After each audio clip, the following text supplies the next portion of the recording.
Have you just started playing cello? Or have you been playing for a while and not sure why your left hand doesn't work the way you would like it to? Then this video is right for you, because today we will talk about 3 basic mistakes beginner cellists make when they start using left hand. Get rid of those mistakes now, and your playing level will improve a lot and you will start enjoying making beautiful sounds with your cello. Welcome to Cellopedia, this is Maxim. When you just start playing cello, left hand seems to be extremely confusing to use. But you probably think, once I figure out where to put my fingers, I will play with no problem. However important the position of your fingers on the fingerboard is, there are few other things you have to pay attention to. The first very common mistake beginners make is that they only pay attention to 4 fingers on top of the fingerboard, and they forget about thumb.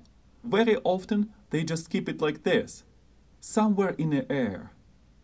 You don't use it, you don't need it. Unfortunately, it doesn't work this way. Our thumb does very important job supporting other fingers, making sure that all 4 fingers are in a good shape and to keep consistent frame of your left hand. Your thumb should always touch the neck of the cello, and usually you place it somewhere between the first and second fingers, like this.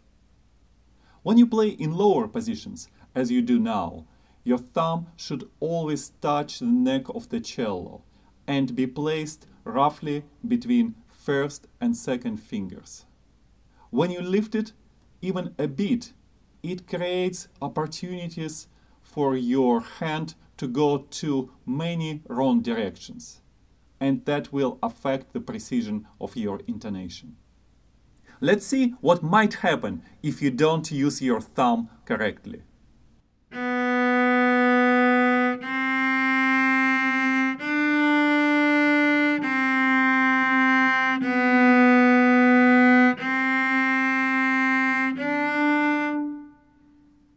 I have no control about where my fingers would fall, because it could be done this way, it could be done this way, it could be done that way, and that shows that it's worth paying attention to where you put your thumb.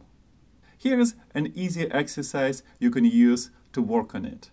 You just need to use first and second fingers and make sure that right before you play the note with the second finger, you check your thumb position.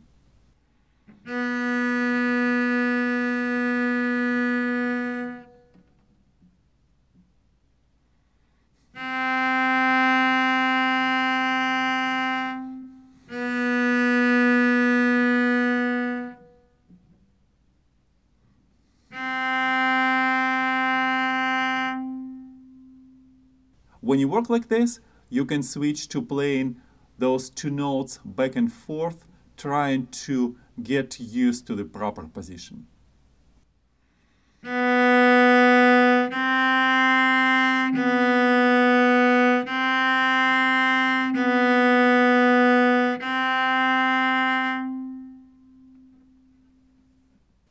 Before we continue, I would like to thank all Patreon supporters of Cellopedia. You guys make it possible for me to find extra time working on those videos. I really appreciate it, and sometimes I'm able to give you some extra material not available for everyone. For Patreon supporters, I post special videos, sheet music with my fingers and bowings, and some other perks. The second mistake. Almost every beginner comes to me and tries to play like this. It seems to be very natural. First and second fingers have very good contact, and they are strong fingers, and we pay most attention to them. But then the time comes when you have to use third finger or fourth finger. And then it becomes quite obvious that it's quite difficult to reach the note with your pinky. As a result, you always have problem with the precision. Let's see what happens when we keep our hand in this position.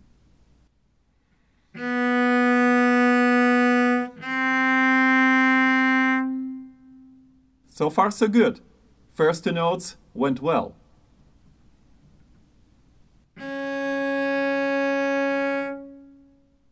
It is hard. I can barely reach C sharp.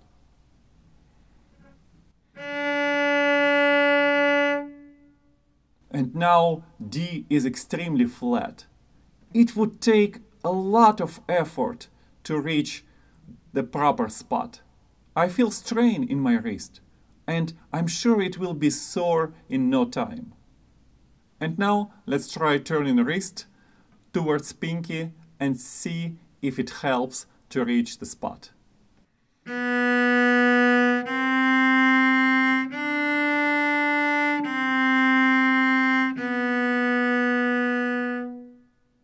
It feels so much easier to reach the note with the pinky.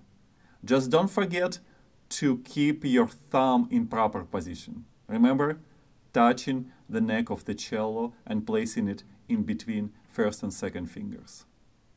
The exercise I would recommend using to learn the proper position of your wrist is just to start from the pinky and then go down note by note.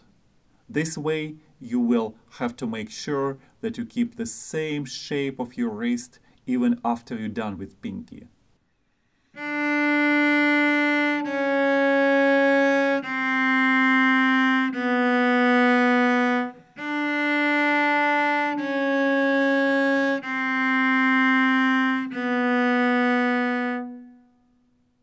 And the third mistake you definitely want to avoid. When you play, you always think about a finger you are currently using. And because of that, it's very common that beginners lift other fingers. You play C with the second finger and you are only using this finger, and all other fingers are up in the air.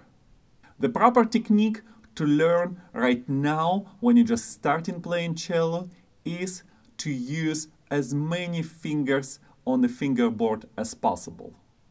Sometimes in the future, when you start using vibrato, long shifts, you will find out that there are instances when you have to make an exception from this rule. But for now, let's learn it in a proper way so you're never confused how many fingers you have to use on a fingerboard. Here how it goes. When you use first finger, this is the only finger you have on a fingerboard. When you use the second finger, you still keep the first finger. Then you add the third finger. You see, I have 3 fingers pressing on the string. And it's crucially important for pinky. When you use the fourth finger, all the fingers, they help pinky to do its job. And an easy exercise to learn this technique is to play all the notes on the fingerboard in the first position back and forth, paying attention to how many fingers you have on the fingerboard for each note.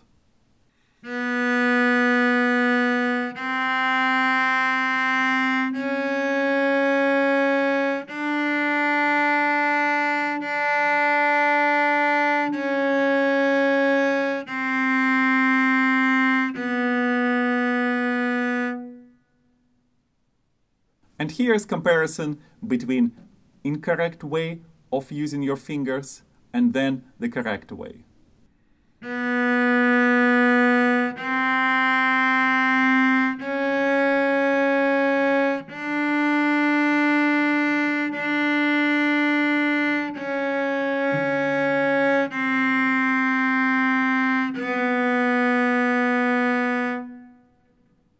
It feels really hard to play like this. I had problem controlling my fingers. And then I need to erase this memory from my mind by playing it in proper way.